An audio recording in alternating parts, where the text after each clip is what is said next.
Around 22 and a half years ago, at approximately 6:30 in the morning, my son, my first child, was born.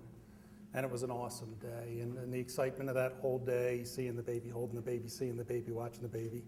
When I finally got home at around 8:30 at night, when they kicked me out of the hospital, told me I had to leave, the last thing I did was I wrote a greeting card for my son, because what other time can you do it that purely, right? And in that card, I made a promise. And I wrote in there, I promise not to teach you, but to help you learn how to live. And I wasn't very clear in what I meant in that distinction, but it was late and I was tired and he couldn't even hold a card, yet alone read it. So I think I was okay in that. But the reality is I wrote that for me, not for him, that promise. And what I was really trying to say in that moment was my job as a parent is not to help you understand my world. My job as a parent is to help you understand and grow into your own world, right?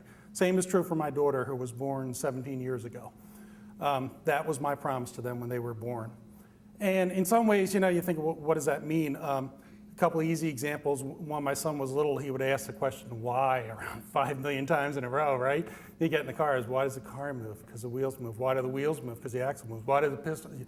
And half an hour later, I'm on the side of the road crying, trying to explain what oxygen is and why it combusts, and I don't know the answers, right? But you keep going because it's their world and they want to understand it and you want to help them understand it. Another easy example, when my daughter became a teenager, she said she was going to be a vegetarian. And I could have said, well, you're going to eat chicken, young lady, because that's what we do in this house. We eat chicken, right? But I wouldn't do that, right? So how are you going to get your protein, right? She starts cooking for herself, and she cooks tofu, 5 nights a week now, right? So, but it's her world and it's her choice. She gets to do that, right?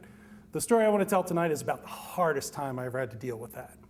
And it is dealing with that as related to religion, right?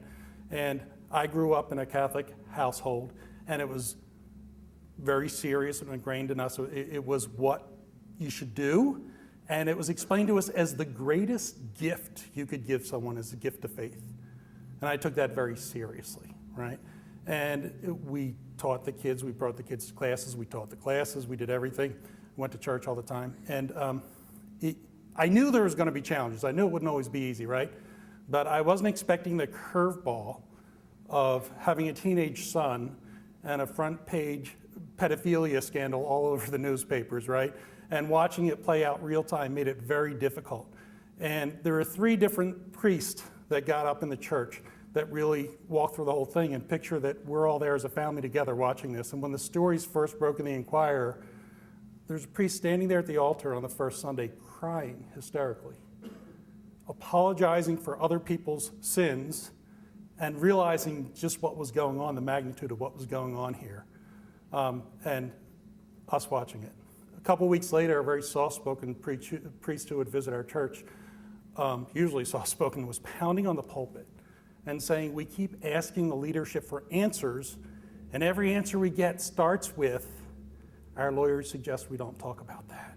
And he said, I just wanted to scream, when are we going to talk about what our Savior recommends, right? Why are we talking about what our lawyers recommend? But the straw that broke the camel's back was the third priest, who happened to be the pastor, and he got up for a homily and hadn't addressed or didn't address the thing any time that I'd heard along the way, and proceeded to give a homily about teenage sexual immorality. And while he was giving that homily, my son got up and walked out of the church, not demonstratively, not meanly, but enough that we knew why he was leaving, right? He was calling bullshit on the situation, and he got up and walked out the door. And my wife followed him out. And I sat in the church with my daughter and really had to process everything that was going on in terms of, what do I do next? I was always told this is the greatest gift. I always saw this as a great responsibility of mine to pass this on. But I can't deny what he's seeing play out in front of him, and I can't deny that I feel that way sometimes, right? So I sat there trying to process, and the image that came into my head was that greeting card that still sits on my dresser, the one saying that I promised to help him understand his world. So that's what I did. I let him walk away because he wanted to walk away. Sometimes I questioned, did I do the right thing? Did I not do the right thing? There's probably as many people in here that think I did as think I didn't. The answer is, whatever you think, I have felt both of those feelings, but I will tell you I have two wonderful, caring, loving children, and I'm proud of that promise I made. Thank you.